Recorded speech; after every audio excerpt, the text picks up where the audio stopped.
The breaking news के साथ जुड़ चुके हैं। आज की खास शख्सियत में हमारे साथ जुड़े हैं आईएएस एकेडमी के डायरेक्टर श्रीमान चंद्रपाल कटारिया जी। सर, स्वागत है आपका। धन्यवाद जी। पहले तो दीपावली, भाई दूज व गोवर्धन पूजा की हमारी दैनिक ब्रेकिंग टीम की तरफ से आपको बहुत बहुत शुभकामनाएं। आपको भी शुभकामनाएं जी। क्या कुछ कहना चाहोगे? कुछ अपने बारे में बताइए। मेरा नाम चंद्रपाल कटारिया है और chairman of international academic school. 2019 से हम अपने स्कूल को चला रहे हैं और साथ साथ आईएएस एकेडमी को भी हम चला रहे हैं। तो हमारा जो स्कूल खोलने का मकसद है वो ये है कि जो मिडिल क्लास फैमिली है उनको शिक्षा देकर अपने समाज को शिक्षित करें, एक अच्छे समाज की स्थापना करें। जब एक हमारा अच्छा समाज होगा तो एक अच्छा विकासशील और एक विकसित देश होगा। तो मेरी सोच यही है कि मैं अपनी तरफ से जितनी ज़्यादा हो सके उतनी ज़्यादा मध्यम वर्ग के लोगों को ज़्यादा से ज़्यादा शिक्षा देकर और अपने समाज को आगे बढ़ाऊं। चंद्रपाल जी, आप शिक्षा के क्षेत्र में आए तो आपकी क्वालिफिकेशन क्या थी? मेरी क्वालिफिकेशन के बारे में अगर आपको मैं बताना चाहूँ तो मैं बीटेक और बीएड हूँ। बीएड करने के बाद एचटेट और सीटेट जो एग्ज़ाम है वो भी मेरी क्वालिफाइड है। बचपन से ही पढ़ाई को लेके मेरा पढ़ाई के प्रति बड़ी रुचि रही है और शुरू से ही मेरा सपना था कि मैं अपनी पढ़ाई को करके और अपने समाज को इस पढ़ाई का उपयोग मैं समाज को शिक्षा देने के लिए करूं।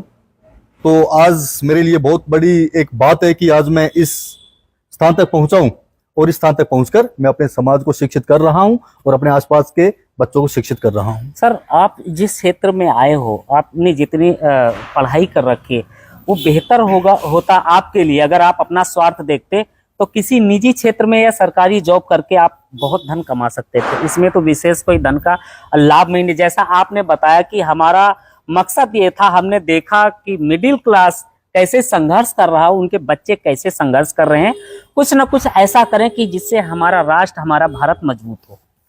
देखो, मेरी शुरू से ही सोच ये रही है कि कुछ ऐसा काम मैं करूं, कुछ अलग से करके दिखाऊं। और जब तक देखो कुछ अलग नहीं करेंगे तो हम पहचान नहीं बना पाएंगे। कुछ अलग चलेंगे तो ही एक अलग हम पहचान बना पाएंगे। और मैं आपको बताना चाहता हूं कि जब मैं छोटा था, जब मैं पढ़ाई करता था तो मेरे मन में सिर्फ एक ही क्वेश्चन आता था कि आगे जाके मुझे भी, जो अध्यापक आज मुझे इतनी अच्छी शिक्षा दे रहे हैं, तो मैं भी क्यों ना अच्छी शिक्षा देके समाज को एक अच्छा स्तंभ, समाज में एक अच्छी शिक्षा देकर क्यों ना समाज को बहुत अच्छा मजबूत किया जा सके। ये देखो, एक शिक्षा देना एक ऐसा काम है, अकेले नहीं, मैं अपने साथ साथ और हजारों बच्चों को भी साथ लेके चल रहा हूँ। तो मेरी तो कोशिश यही है कि समाज के लिए जो किया जाए उससे बेहतरीन और मौका क्या हो सकता है। आपके स्कूल की जब हम बात करते हैं तो गुड़गांव की जब बात करते हैं तो सर, गुड़गांव में कई सारे ऐसे स्कूल हैं जो एजुकेशन सेंटर हैं, उन्होंने कमाई का एक जरिया बना रखा है। जहां फीस की हम बात करते हैं, नाम के साथ में फीस भी काफी हाई है, लेकिन आपके स्कूल में मैंने ऐसा देखा कुछ है नहीं जिसमें जुग्गी वाला भी पढ़ लेता है और मिडिल क्लास भी पढ़ लेता है। मैंने देखो आपको यही बताया है कि जो मेरा जो मकसद है वो एक मध्यम वर्ग के बच्चों को पढ़ाकर ये मुझे शो करना है कि भाई मैं समाज के लिए मध्यम वर्ग के लोगों को अच्छे से पढ़ाकर उन तक शिक्षा की चीज को पहुंचाकर ताकि वो भी शिक्षित हो सके। देखो, वो बड़े स्कूल में नहीं जा सकते हैं, उनके किसी ना किसी कारण के अभाव के कारण वो वहां तक नहीं पहुंच सकते हैं। तो हमें भी एक स्तंभ बनकर उनके साथ खड़ा होने का मौका मिला है ताकि हम उनके अरमानों को, उनकी सोच को वहां तक लेके जाए जो उनके मन में सोच है। तो ये हर एक बच्चे के मन में अपनी सोच होती है।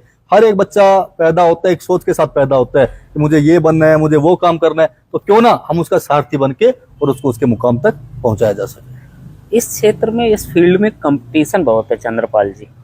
आपको कभी ऐसा रियलाइज हुआ है, महसूस हुआ कि यार इस क्षेत्र में हम आके हमने बहुत गलत किया, कंपटीशन है, इतना ज्यादा दबाव होता है, दबाव कैसे आप मैनेज करते हो? देखो, मैंने तो एक ही चीज सोची है कि जब कंपटीशन होता है तो वहां से क्वालिटी निकल कर आती है। और जब तक आपका कोई कंपटीटर नहीं होगा तो जब तक वो क्वालिटी आप नहीं दे पाएंगे जो आपको देनी चाहिए। तो जितना ज्यादा कंपटीशन है उतना ही ज्यादा आनंद उस चीज में आता है और अपने अंदर जो हमारी क्षमताएं हैं उनको निखारने का भी मौका में मिलता है। तो कंपटीशन अगर जितना ज्यादा बढ़ेगा, मैं कहता हूं उतना ही ज्यादा क्वालिटी निखर कर सामने आएगी, उतना ही बेस्ट हम बच्चों को देने का काम करेंगे। चंद्रपाल जी, आपको ये रियलाइज होता है गुड़गांव की आबादी 35 लाख अराउंड है, शिक्षा, स्वास्थ्य, सड़क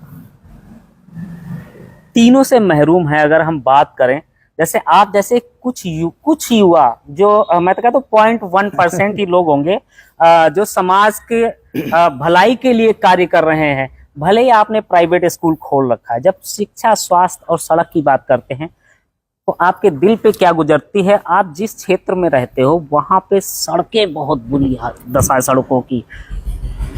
देखो, मैं तो यही कहना चाहूंगा कि एक इंसान के लिए भाई कहते हैं कि रोटी, कपड़ा और मकान ये चीजें बहुत जरूरी होती है, लेकिन जिस भी इन्वायरमेंट में हम रह रहे हैं तो वहां पे देखो प्राथमिकता शिक्षा को भी जाती है, स्वास्थ्य को भी जाती है, और हमारे चारों तरफ कैसा माहौल है, कितनी साफ सफाई है, कैसी सड़कें हैं, देखो वो भी मायने रखती है।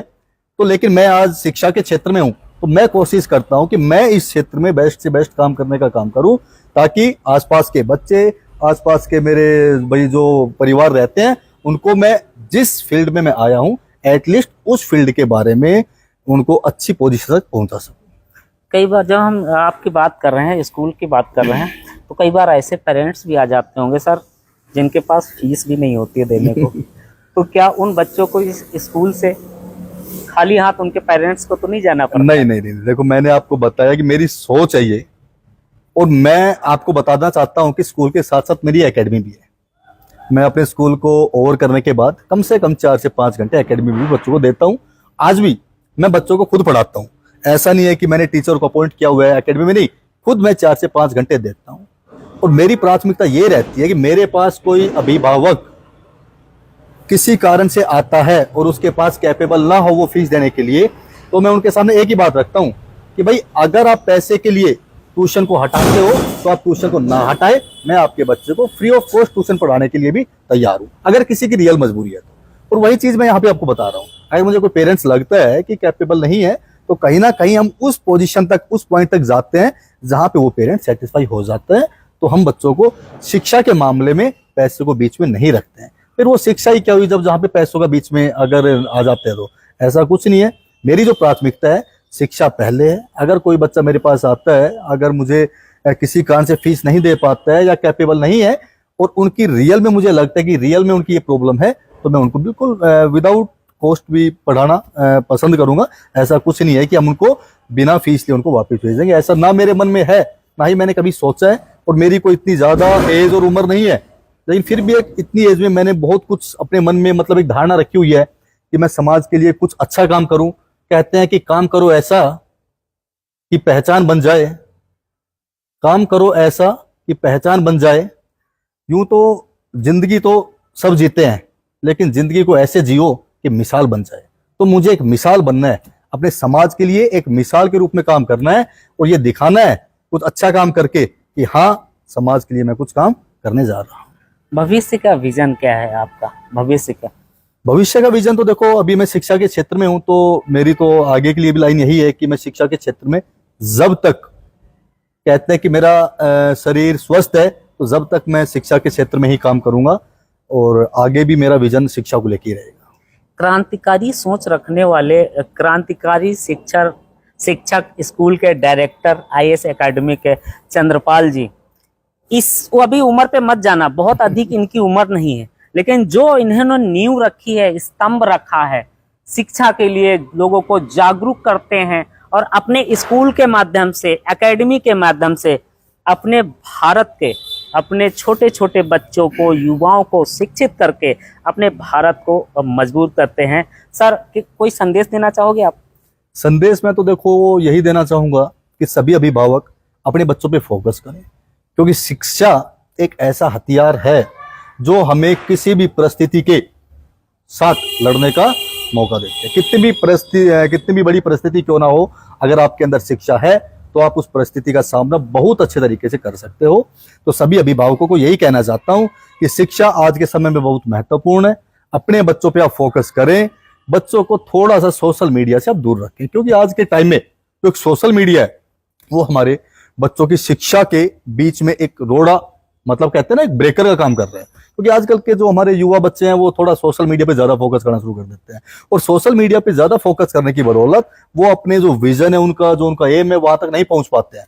और जब तक वो अपने प्रॉपर एक टाइम नहीं दे पाएंगे उस चीज को जिसके लिए हम मेहनत कर रहे हैं, वो किसी भी कारण से, चाहे हम सोशल मीडिया का यूज कर रहे हैं या कुछ और भी एक्टिविटी है, तो पेरेंट्स को प्लीज एक बार अच्छे से फोकस करना चाहिए, बच्चे को प्रॉपर टाइम दे और अपने बच्चे पे प्रॉपर टाइम टू टाइम ये देखे कि मेरा बच्चा क्या कर रहा है, कहाँ मेरा बच्चा घूम रहा है, किसके साथ मेरा बच्चा भी चल रहा है, ताकि पेरेंट्स के पास एक एक चीज रहे और बच्चे के मन में भी है कि ये भी उसको फील होना चाहिए कि मेरा अभिभावक भी मेरे प्रति सकारात्मक है, वो एक एक चीज को मेरे को नोट कर रहा है, ताकि वो बच्चा अपने विजन तक पहुंचने में उसको कोई समस्या ना आए और अपने अचीवमेंट को अच्छे से पा सके। पेरेंट्स के लिए एक संदेश आपकी तरफ से एज द शिक्षक, डिसिप्लिन बच्चों के लिए कितना महत्वपूर्ण है? अनुशासन स्कूल का सबसे पहला बिंदु है। अगर हम स्कूल में आते हैं या हम किसी शिक्षण संस्थान में जाते हैं, चाहे आप किसी भी फील्ड में जाते हो, तो देखो अनुशासन बहुत ही जरूरी है। बिना, जब तक हमारे आचरण में अनुशासन नहीं दिखाई देगा, जब तक व्यवहार में एक अनुशासन नहीं दिखाई देगा, डिसिप्लिन नहीं दिखाई देगा, तो हम किसी भी कार्य में सफल नहीं हो पाएंगे। तो अनुशासन सबसे पहला बिंदु है और उसको तो हमें बिल्कुल सबसे, कहते हैं कि प्रायोरिटी के साथ लेके चलना पड़ेगा। सबसे पहले अपने आचरण में, अपने व्यवहार में अनुशासन दिखाना होगा, उसके बाद हम आगे अपना काम करेंगे।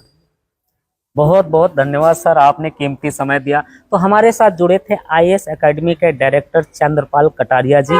उम्र पे मत जाइए, जो इनके काम हैं वो बोलते हैं, धरातल पे बहुत अच्छे कार्य कर रहे हैं, खासकर शिक्षा के क्षेत्र में। दोस्तों, न्यूज़ को ज़्यादा से ज़्यादा शेयर करके कमेंट्स जरूर करें। जय हिंद, वंदे मातरम। धन्यवाद सर। धन्यवाद।